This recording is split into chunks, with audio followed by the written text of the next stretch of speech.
In the summer of 2023, it was blazing hot in New York City. I had just finished my summer job, and this Labor Day weekend was right around the corner. I really wanted to go on one last vacation before I go back to college. I ultimately decided to go to a lake in the Adirondacks. It was much cooler up there, and I needed a break from the loud noises in the city. I came home on my last day at work, which was on a Friday, and I spent most of my night packing for my trip. I decided to book an Airbnb because it was much less expensive than the hotels, as they were overpriced. The next morning at 7 a.m., I drove off to my destination. I stopped twice, once for lunch break and once for a refill of gas. Around 5 p.m., I finally arrived at the Airbnb. I walked to the front door and I rang the doorbell. As the doorbell opened, I was greeted by an elderly couple, which I assumed to be the owners of the house. The woman introduced herself as Frances, and the husband introduced himself as Evan. They showed me around the house, and they took me to my room, which I'll be sleeping in for the next 2 nights.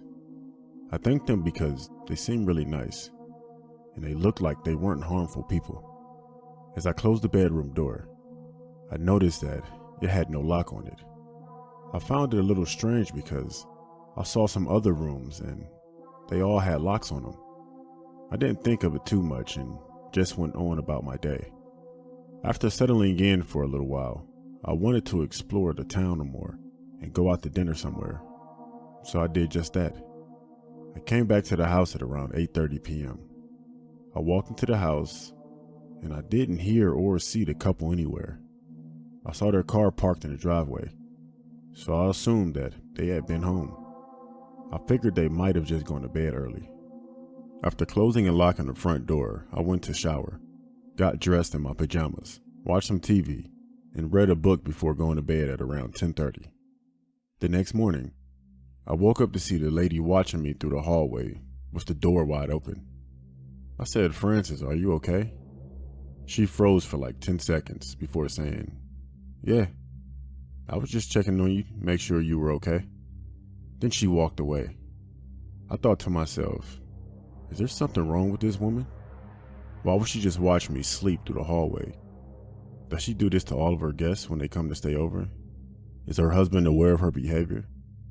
I found it to be very strange that a person could do something like that. It did not seem right to me.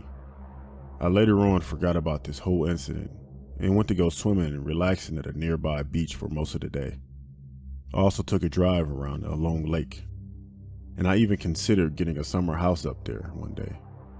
After a long day of being out, I got home around the same time as last night.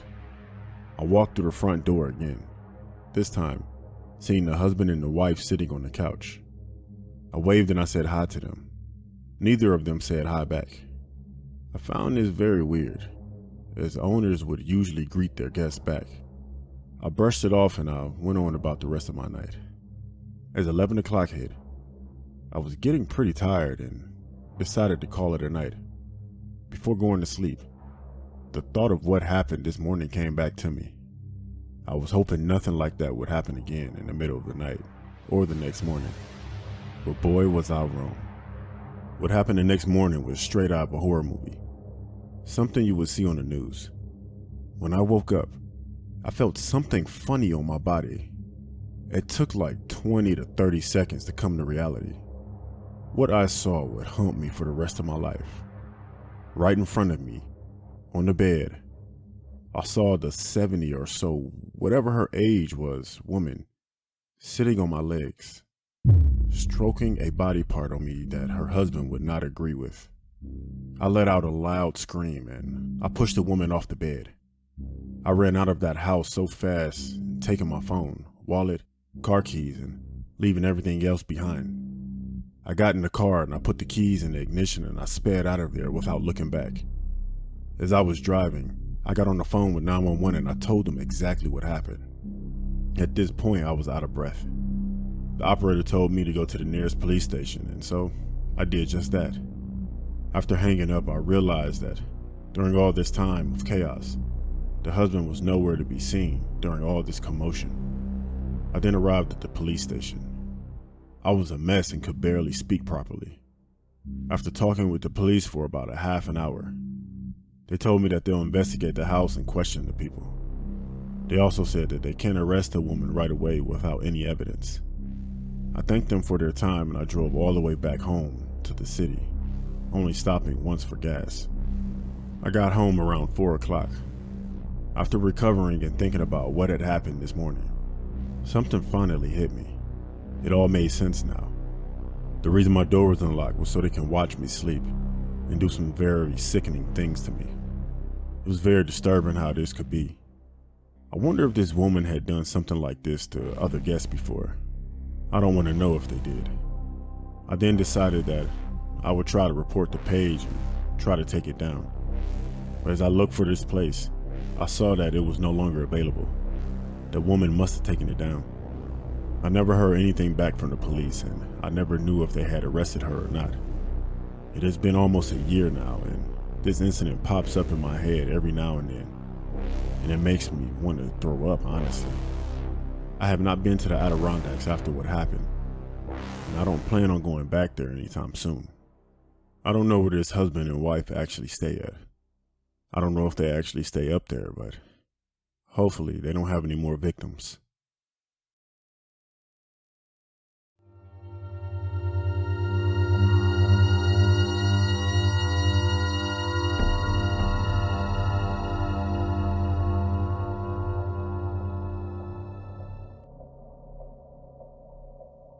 One evening when I was in my junior year of high school, my mom and dad had went out, leaving me home alone. I had a lot of homework to do, so I spent the whole evening sitting at the desk in my bedroom. My parents left the house around 6 p.m. While I was doing my homework, I put on my headphones and I listened to some loud music. There was a big storm that night, and my desk was facing the window, so I could see the rain and the lightning outside. My parents got back at around 11 p.m. When I saw their car drive up, I took off the headphones. As soon as my mom opened up the front door and came inside, I heard her shout out my name. And she yelled out, "What on earth happened here?" And she demanded in an angry voice. Confused, I ran downstairs. My mom was standing in the hallway with a furious look on her face. She pointed at the floor and yelled, "Was this you?" I looked down and I saw that the carpet was covered in muddy footprints. And I told her I had no idea how they got there. I spent the whole night at my desk doing my homework. I watched as the look on her face change from anger to confusion, and then to fear. Both realized it at the same time. Someone else must have been in the house. We followed the trail of footprints, trying to make sense of this whole situation. They started at the back door, which we usually left unlocked. Then we noticed something else.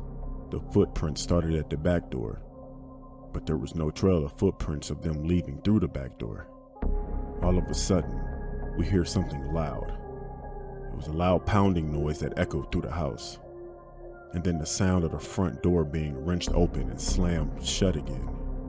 We all ran into the garage and locked the door behind us. My mom took out her cell phone and called the police, and she told them to come quickly, and she said someone's in our house.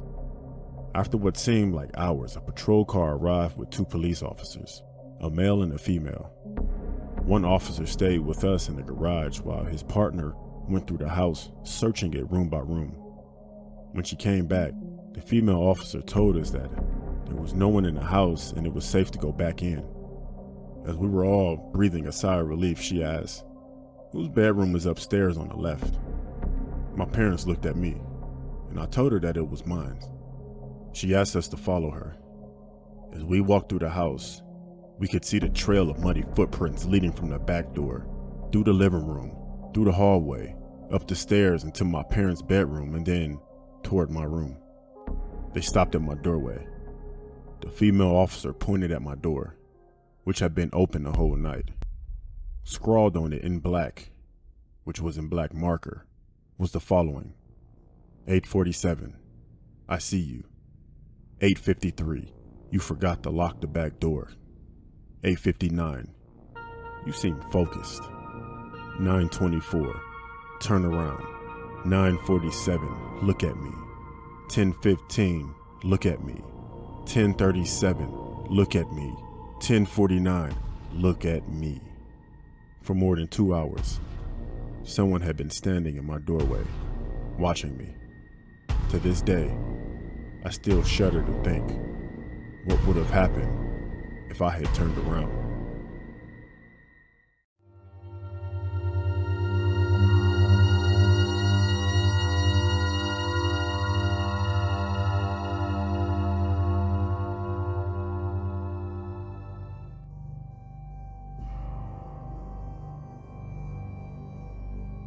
It was the end of fall in Seattle.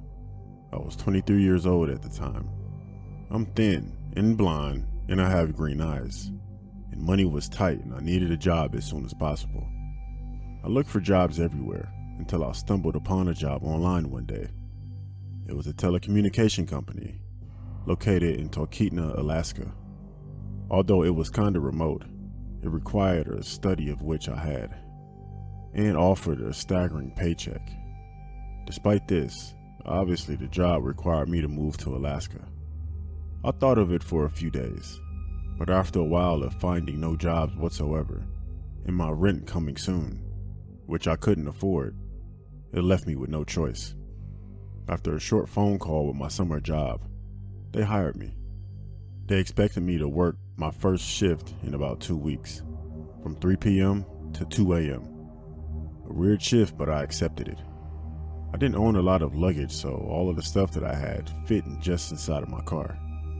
And with the little money I had left, I managed to rent a small house, about a 20-minute drive from my work. The building itself was a little bit outdated, but it operated just fine. I spent my time there mostly in the control room and storage room, which were both upstairs, either preparing the packages for new customers, which they get in their mail when they use our company services, or in the control room, helping customers via phone calls when something doesn't work, or when they don't know how our products work. The control room also had CCTV around the area of the building, including inside, but also outside. I mostly spent the night shift working in the control room, going about the company's records, or really just taking a nap sometimes. It's not like my coworkers would notice because they would all be at home around that time. In the control room, however, was one room which I questioned the necessity for.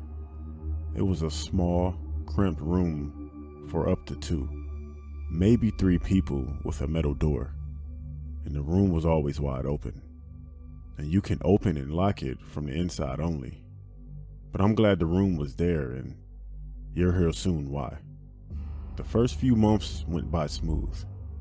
I got paid very well, so much that I could actually buy my own house, which was now a 15-minute drive away from work. But as it slowly got winter, blizzards became more frequent and more common. It was a very cold blizzard night when I was in the night shift already, and as usual was inside the control room. I was taking a nap when I abruptly was woken up by the sound of white noise coming from the CCTV. One of the cameras had stopped working. I added a side note to fix it later. Weird, I thought to myself. I took a closer look to the other cameras from outside when I noticed something. I didn't see it at first, but I saw something what looked to be a figure in the distance. It was about as long as an average person, but a little bit chubby. I was still debating whether it was an animal or really just nothing but an effect from the camera due to the heavy snowstorm from outside. So I continued my shift, not really thinking anything of it until 1 a.m. when I heard a distant but loud thud coming from the entrance, quickly followed by another one, and finally the door slamming open. When this happened, I was still in the control room, upstairs. I heard a loud and fast approaching footsteps coming up the metal chain stairs. I was in a panic and I didn't know what to do. He was getting closer and closer in the staircase, and it isn't that high from the downstairs. It was in that moment when I got my phone, and I made a run for it in the small room with the metal door. I slammed it shut and I locked the door from inside. And I was lucky I did, because only a few seconds later I heard loud footsteps coming into that control room. He instantly ran towards the locked door and he banged on it, twisting the door handle. I called the police while I was inside. The man or thing did not say a word. I did not see his face. The police told me that due to the bad weather and my location, it could take up to 2 hours before the police arrived. After a while, I noticed movement on the other side, and it seemed like he had left. I was about to unlock the door when I heard a faint cough. He was still there, and he wasn't planning on leaving either. The rest of that night was a blur for me. However, I do remember me waking up to the police sirens and the police at the metal door in the morning. Nothing was stolen or touched, except for that door, and the door handle had no fingerprints at all. They never caught the guy. Shortly after, I quit my job there and moved back to Seattle. It creeps me out whenever I think about that experience, and I'm glad that I left when I did.